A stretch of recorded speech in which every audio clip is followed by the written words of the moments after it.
Terkait budaya Teluk Naga. Teluk Naga tidak lepas dari kata Betawi, Bang. Karena memang Teluk Naga bagian dari suku Betawi.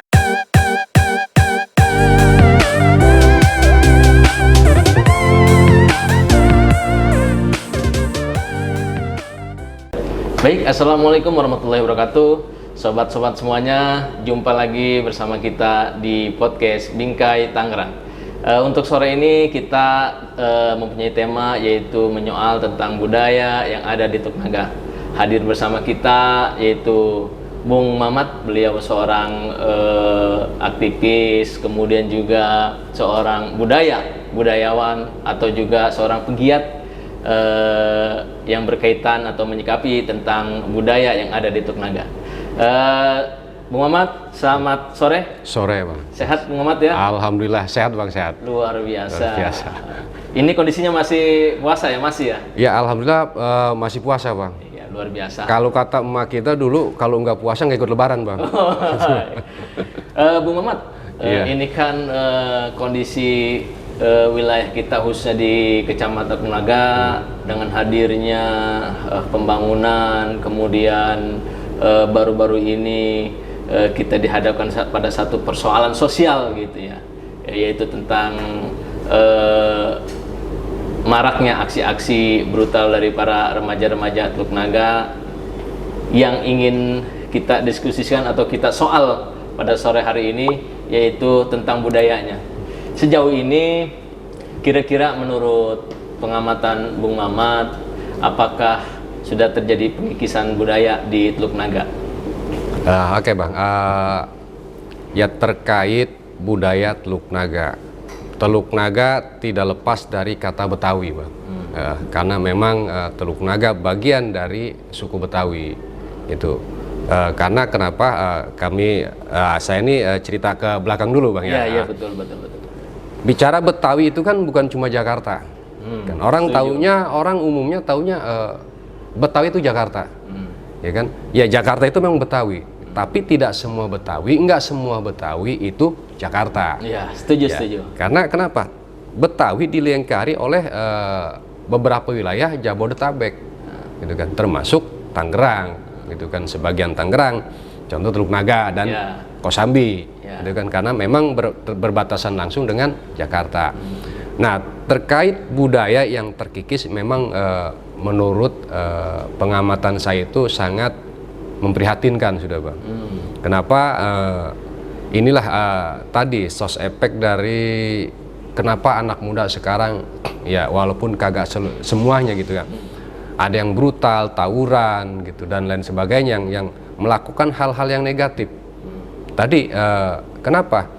Karena menurut saya udah kehilangan jati dirinya sebagai budaya, kehilangan jati dirinya sebagai masyarakat yang berbudaya, maksudnya gitu. Iya. Ya, Terus Bang Mamat, gini ya, ketika kita bicara satu daerah atau satu wilayah, misalkan katakanlah Teluk Naga, sebenarnya ini Teluk Naga ini asal muasalnya, kemudian siapa tokoh, bagaimana ceritanya sampai timbul kata Teluk Naga. Ini saya sendiri nih dari mulai sekolah SD, SMP, SMA sampai perguruan tinggi ini sedikit sekali nih, sedikit sekali mengetahui tentang rekam jejak siapa sebenarnya tokoh utama pendiri Teluk Naga. Kalaupun ada, itu di mana mereka keluarganya atau katakanlah makam-makamnya. Jadi coba menurut Bang Mamat seperti apa itu? Bicara Teluk Naga, riwayat Teluk Naga, sejarah Teluk Naga dan asal muasal Teluk Naga, siapa pendirinya? Memang kalau kita telusuri untuk beginilah, artinya telusuri dengan yang mencapai kepada sejarah yang sebenarnya itu nggak bakal ketemu dah, Bang. Karena apa? Tidak ada sejarah yang terungkap dengan sempurna. Tapi setidaknya bagaimana caranya regenerasi atau anak-anak muda sekarang bisa tahu sejarah dan riwayat nenek moyangnya, gitu kan. Terus dengan kata Teluk Naga, menurut saya ada dua kosakata, teluk dan naga. Nah, itu mungkin karena saya orang yang senang membaca, Bang. Saya orang yang hobi baca, saya orang yang demen ngorek-ngorek sejarah gitu. Wih, luar biasa Ya, ya, terutama ya sejarah lokal lah, kampung kelahiran kita gitu kan. Yang dimana tempat kita diberanakin gitu kan. Kalau kata orang Teluk Naga, ini gua mah diberanakinnya di sini gitu kan. Gitu. Jadi Teluk Naga itu yang saya baca menurut beberapa artikel, terus juga saya coba kolaborasikan dengan pendapat para tokoh yang masih ada di Teluk Naga, agak sinkron, memang nyambung. Jadi pada abad 14 lah, sekira abad 14 itu, dulu kan ada pasukan kapal dari Tiongkok. Ada pasukan ribuan kapal dari Tiongkok di bawah pimpinan Panglima Cheng Ho. Wih, berarti abad 14 mah jauh sebelum kemerdekaan. Iya, jauh lah gitu kan. Bahkan sebelum ada POC mungkin ya, abad 14 itu. Jadi itu dari ribuan kapal di bawah Panglima Cheng Ho, ada salah satu kapal yang terdampar di Laut Jawa, yaitu di pantai Teluk Naga. Oh, kalau sekarang lebih tepatnya di mananya itu pantai Teluk Naga itu? Ya, di Muara Cisadane. Oh, di Muara Cisadane berarti yang Tanjung Burung. Iya, itu Tanjung Burung kan pemekaran dari Desa Panggalan. Itu aslinya dulu Desa Panggalan masuknya. Gitu. Iya. Nah, dari terdampar itu masuklah ke Muara Cisadane, yang pada akhirnya itu kapal itu di bawah pimpinan Panglima Tan Halung atau Panglima Alung, Kapten Tan Halung. Waduh, ini menarik nih. Iya. Ini sosok nama ini saya baru dengar atau keluar langsung dari mulut Bung Mamat nih. Biasanya nih baca-baca buku saya nggak pernah nemuin kalimat itu, kata-kata itu, tokoh-tokoh itu sejarah pertama itu. Jadi tadi ya, ribuan kapal di bawah pimpinan Panglima Cheng Ho, terus tapi ada salah satu kapal di bawah Kapten Panglima Tan Halung terdampar di Laut Jawa, tepatnya di sampai ke Muara Cisadane, dan akhirnya naiklah para penghuni kapal itu ke Desa Panggalan atau ke Kampung Panggalan. Gitu. Pada waktu itu ya sekira pada zaman pemerintahan Adipati Anggalarang. Luar biasa. Kira-kira waktu zaman itu ya. Dan pada akhirnya penghuni kapal itu membaur dengan masyarakat setempat. Membaur masyarakat dengan masyarakat setempat, terus juga dari mulai hubungan sosial, ekonomi, budaya, dan lain sebagainya. Akhirnya ada pembauran antara budaya Tiongkok dengan budaya Teluk Naga, gitu kan? Gitu. Baik dari budayanya, dari seni budayanya, bahkan adat istiadatnya pun sampai kepada ke kita gitu. Sampai saat ini masih dipakai bahkan, Bang. Oh, berarti yang kegiatan yang sering kita pakai pada saat mungkin tetangga kita itu hajatan, salah satunya kali ya lenong atau salah apa satu, gitu ya? Itu kan seni budaya dari kolaborasi antara musik Tiongkok dengan musik tanah Jawa ya, dengan alat musik Jawa gitu kan. Itu jadilah kolaborasi dengan seni musik gambang kromong, lenong gitu kan. Kalau di Tiongkok itu sebutan opera mungkin, ya, itu opera kan. Dulu lenong sebutnya juga opera si Ronda gitu kan. Ada berubah nama jadi lenong gitu kan. Berarti masih nyambung juga ya? Masih nyambung gitu. Teluk Naga, kemudian Tangerang Cina Bentengnya, Iya. Kemudian kalau kita hubungkan ke Bang Pitungnya itu mungkin masih nyambung kali ya? Kalau ke Bang Pitung kita terlalu jauh mungkin. Jauh ya? Jauh gitu. Terlalu jauh. Kalau Bang Pitung kan orang Robelong gitu kan, ya kita orang Teluk Naga gitu. Nah itu jadi itulah kata asal muasal Teluk Naga, gitu kan. Ada sebuah kapal dari Tiongkok terdampar di Muara Cisadane atau di sebuah teluk, ya dengan kapal berbentuk kepala naga, gitu. Ya sampainya dari pembauran itu nyampailah sampai ke kota Tangerang, gitu kan. Pembauran itu terus menyusuri bantaran Cisadane sampailah ke Kalipasir. Mungkin Kalipasir banyak yang di kota Tangerang. Iya, banyak situs sejarah Tiongkok di situ kan masih ada peninggalannya gitu. Bahkan salah satu masjid yang bernuansa Tiongkok pun ada di situ, Bang. Gitu. Oh, berarti untuk tokohnya sendiri sampai saat ini masih blur ya, dalam artian masih belum pasti di mana makamnya gitu ya. Yang jelas belum ada, Bang. Nah, kalau kita kilas balik nih, itu kan kita kan dulu pernah ada tuh satu film di mana judulnya Si Ayub dari Teluk Naga. Itu hanya sebatas fiksi, apa cerita, apa memang berawal dari sejarah wilayah itu, tokoh tersebut tuh Ayub itu. Ayub Ya. dari Teluk Naga.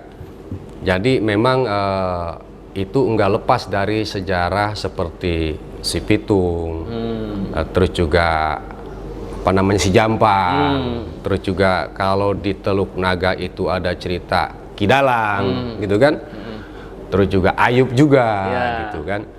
Memang sampai saat ini belum ada peneliti yang bisa mengusut tuntas sampai keturunan bahkan apalagi makamnya gitu bang ya.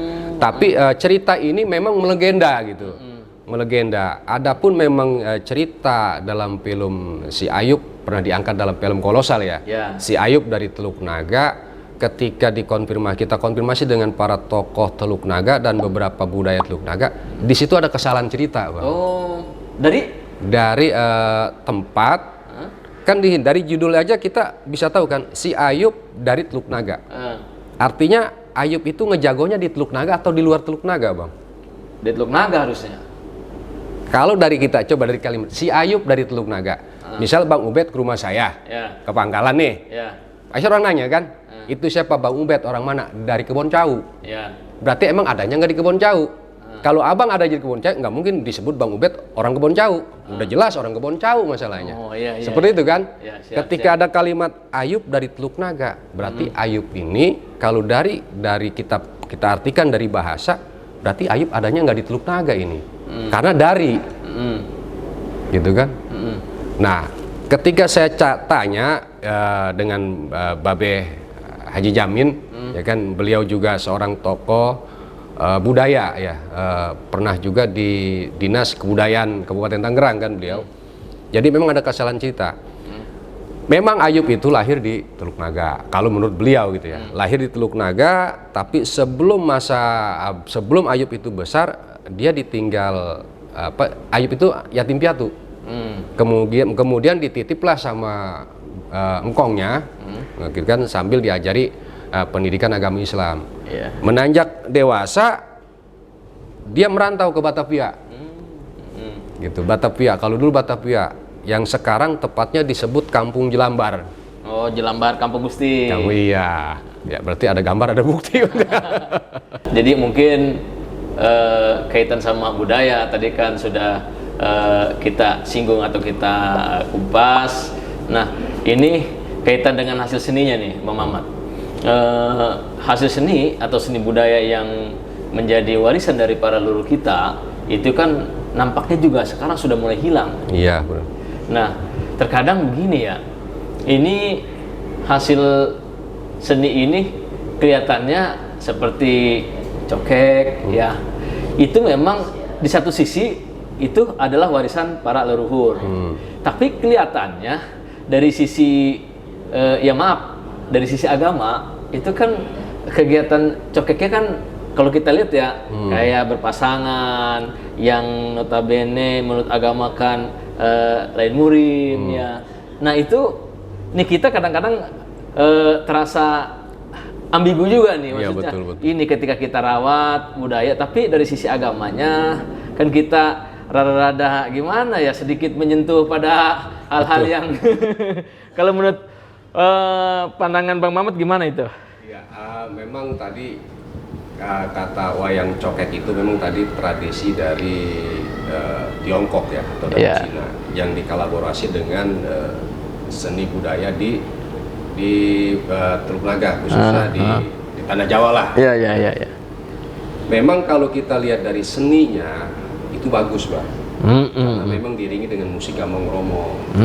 Tapi memang ada sebuah tarian yang menurut pandangan Islam khususnya nih ya, pandangan Islam memang nggak wajar gitu kan. Tapi memang karena emang seni ini, kesenian ini dilahirkan oleh orang-orang Tiongkok, gitu kan. Terus juga memang membaur di lingkungan, gitu kan. Memang sangat-sangat apa ya, nggak nyambung gitu sama kepribadian kita gitu. Gitu. Tapi nggak nutup kemungkinan juga. Tapi abang juga demen kali bang. Atau sejujurnya demam. Itulah Normal. memang apa ya, nggak bisa dielakkan, itulah memang minus plusnya atau buruk bagusnya, itulah memang budaya kita. Siap. Oke, Bang Mamat, mungkin kita sudahi sesi kita kali ini. Nanti kita akan berjumpa lagi dengan tema yang lainnya. Terima kasih kepada sobat-sobat podcast yang sudah mengikuti atau menyimak dari awal. Semoga sore atau hari ini puasa kita, kebutuhan Ramadan mendapat berkah. Terima kasih. Saya akhiri. Wassalamualaikum warahmatullahi wabarakatuh. Salam Bingkai Tangerang.